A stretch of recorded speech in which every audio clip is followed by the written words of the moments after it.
что это за свист был.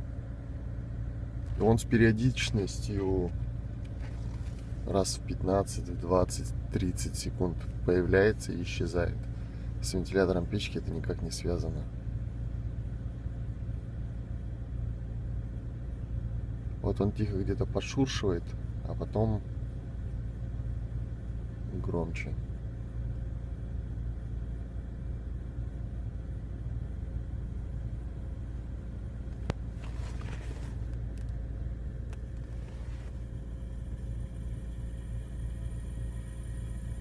Вот снова.